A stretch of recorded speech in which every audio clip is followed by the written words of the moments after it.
Good evening. Last night, as news broke of the cold-blooded murder of journalist Gauri Lankesh, a chill ran down many spines. Gauri was murdered at her home in Bangalore, shot dead by unidentified gunmen at point-blank range. We don't know who did this yet. The police are investigating. A special investigation team has been formed today and must get to the truth. But here is what we do know. Gauri Lankesh was an outspoken, fearless journalist who was a fierce critic of the extreme right wing. In the last 24 hours before her death, for example, Gauri had posted on the Rohingya refugee crisis. She had attacked the central government, criticized demonetisation and much, much more. Her last column in her Kannada weekly was about the deaths of the children at a Gorakhpur hospital in UP. Today, as Gauri Lankesh received a state funeral, around the country, thousands of journalists came out to protest her murder.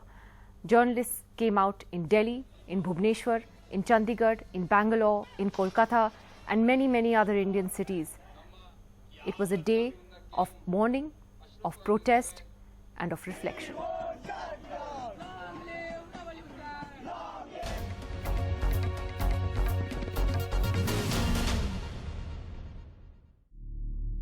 Bengaluru police say this camera captured the killing of Gauri Lankesh. The outspoken journalist shot at this spot at her home. The Bengaluru police confirmed that the CCTV footage shows a man wearing a dark clothing and what appears to be a helmet shooting the first major lead in this case. 4 CC cameras are there, and this in one camera it has been caught. One person who entered the gate into the compound wall gate and he shooted. She was shot from a close range and 4 empty cartridges have been recovered. Gauri Lankesh got off the car and walked in. That's when a man around 5 feet tall, wearing a helmet, shoots at her. She tries to run inside and collapses. There are 4 CCTV cameras in this building, but the one near the garage captures all this. But unfortunately, it doesn't capture the registration number of the bike in which assailants had come. The police believe professional killers have carried out this attack and they suspect they would have carried out a recce as well, and that's the reason they are checking CCTV footage in near vicinity. They've also figured out the route Gauri Lankesh had taken from her office to her residence here, and they're checking CCTV footage in establishments along the route to figure out if these assailants had followed her. They're also scrutinizing social media posts which have rejoiced her killing. The family says she had not spoken about any threat. The police are waiting to talk to her family and friends. She has never told to us that there is threats. This is some rumors. There was no threats to her. Lankesh's is the second murder in the state. Kalburgi, a rationalist and an outspoken critic of communal forces, was killed in August 2015 in Dharwad. The police are looking at the similarities, both killed at the entrance of their homes, both shot by bike-borne assailants, in what appears to be a professional hit job. And the police are looking at 3 to 4 broad angles in the investigation, but right now it's an investigation heavily banking on CCTV cameras. With Harish Upadhyay in Bengaluru, in New Delhi, Amitod Singh for NDTV. But as many protested today, there were many on social media who actually and horrifically welcomed the murder. What's perhaps worse is that some of these social media handles who justified this murder indulged in character assassination, that followed by many BJP leaders, even the Prime Minister. The police doesn't know who killed Gauri Lankesh, the journalist known for speaking out against hate and divisive politics. But take a look at some comments on Twitter, which chillingly hail the murder and claim political links with BJP leaders. This one says Lankesh had it coming. His Twitter picture is with Maharashtra Chief Minister, the BJP's Devendra Fadnavis. And on his LinkedIn account, he claims to be the social media advisor to the IT minister since last year. Nikhil Dhadij, who is followed by Prime Minister Modi, put up this abusive one. This was later deleted. Prime Minister किसको follow करते हैं, Prime Minister किसको आगे बढ़ाते हैं, वो उनका काम है. But चाहे कोई भी हो, हत्या को जस्टिफाई नहीं किया जा सकता. हमारा गौरी लंकेश के इस घटना के साथ भारतीय जनता पार्टी का, भारत सरकार का, हमारे किसी संगठन का कोई संबंध नहीं है. Anant Hegde, a new union minister who faces a case of hate speech, along with one for assaulting doctors, walked away. Would you like to respond to those allegations, sir? In democratic country, everybody has their own right. Let them. But their response saying that, you attack doctors. I don't like to respond anything else on IMS criticism. Okay. And so the hate speech allegation, which was also there in your home state, do you still stand by the fact? Thanks a lot. While the hate against Lankesh continued by others followed by the Prime Minister, with some labelling her a Naxal sympathizer and others anti-Hindu. This one by a journalist had many calling for action. But in a sign of how hate-filled and ugly social media comments on this have become, Shukla tweeted this, a threat to gang rape her. Bureau Report, NDTV. Joining us on the program tonight, we have here in the studios with us Madhu Trehan, senior journalist and writer, founding partner of News Laundry, Professor Rakesh Sinha of the RSS, Vikramjit Banerjee of the BJP's legal cell and an advocate at the Supreme Court of India, Manish Tiwari, spokesperson of the Congress Party, joining us tonight. We're also joined by Dr. Narendra Dabholkar's son, Hamid Dabholkar, on Skype this evening. And I would like to go to Mr. Dabholkar first. Hamid Dabholkar, when you heard about this, again, we have to wait to see what the police investigation brings out in this case. But there are many who see a pattern in these killings. They have drawn similarities between the way your father was killed and others have been killed over the last few years. What do you think?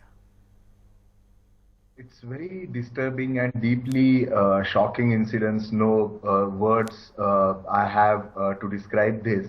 And I know that the police still has not zeroed down on any specific organization or individual, but the pattern in which all these murders have happened, Dr. Dabholkar, Comrade Pansare and Kalburgi sir, the modus operandi is very similar. If people expressing similar views are gunned down with the same modus operandi, then obviously the forces who are against them should be scrutinized first. And what I think is most important, if whatever organization or people are behind this, they are getting lot of strength from the fact that nobody in the murder case of Dr. Dabholkar, Comrade Pansare and Professor Kalburgi has brought to books. If you can do such kind of a crime in this country and get away with that, then it obviously plays on the minds of criminals. And sadly, whoever is the party in the power, in Maharashtra it is BJP and Shiv Sena, and in Karnataka it is Congress, there is hardly any progress despite of repeated warnings by even High Court about the possibility of a proper syndicate supporting this kind of crime. And what is more heinous is the kind of social media related justification of violence that is happening. So I'm deeply Hamid, saddened. I'm going to talk about that in more detail, and just to remind our viewers that Narendra Dabholkar, Hamid's father, was killed in Pune out on a morning walk in August of 2013, and there's still been no significant progress in that case, even though the Bombay High Court ordered a CBI investigation to it, and even though you had the CBI looking at this, this is what happened. Indrajit Lankesh, Gauri Lankesh's brother, joining us this evening from Bangalore. Mr. Lankesh, first of all, my deepest condolences to you today. I thank you for coming and speaking out. I know what a difficult 24 hours this has been for you, Mr. Lankesh. Can I first ask you whether the police have had any leads at all that you can share with us, whether they've been able to share anything with you about the identity of her killers? In fact, the police, the leads what they have got, I got it through the Chief Minister today. The Chief Minister himself told me in the funeral that the CCTV camera, what we have got, the hard disk, from that we can identify one person coming in a bike with a helmet and shooting at my sister.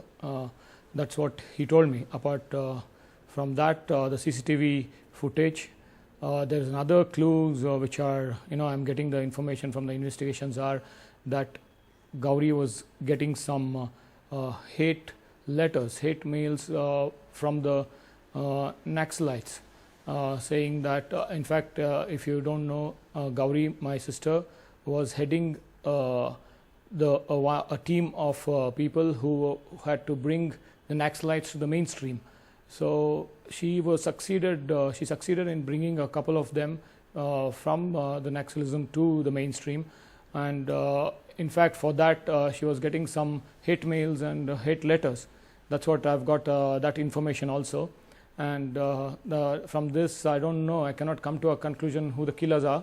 The investigation is still going on, and these are the clues, Nidhi. This is what I've got. Yeah. But she never told you that she was being threatened in any way. Did she ever share that with you, with the family, that she was getting threatening letters or any other kinds of threats?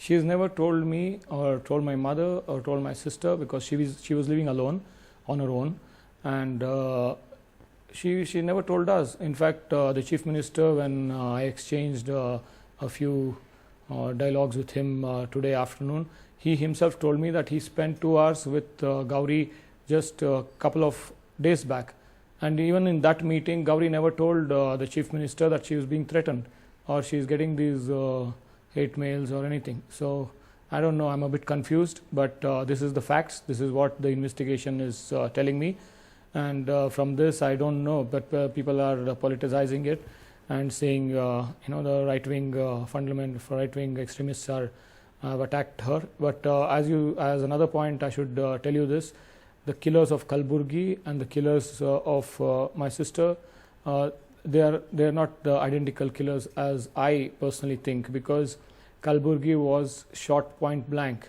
and here there's a lot of evidences coming in, because there was CCTV. I feel there's not much of planning, because there were 4 cameras in my sister's house, and there is, in the city Bangalore, there is a lot of towers which can catch their phone calls from weeks together. And in fact, my sister had a lot of calls which are being now tapped. In fact, they're investigating this. So there's a lot of clues they have left, and the CCTV camera, as I told you, it has caught the visuals of the person coming in a bike with a helmet and shooting at my sister. Well, Mr. Lankesh, I do want to ask you though, that do you have faith in the special investigation team that the Chief Minister has set up today to investigate this? And I ask you that because I believe you did ask for a CBI probe earlier. And as you pointed out, there was Mr. Kalburgi's murder, which is still unsolved, even after all this time. Do you believe that this should still go to the CBI?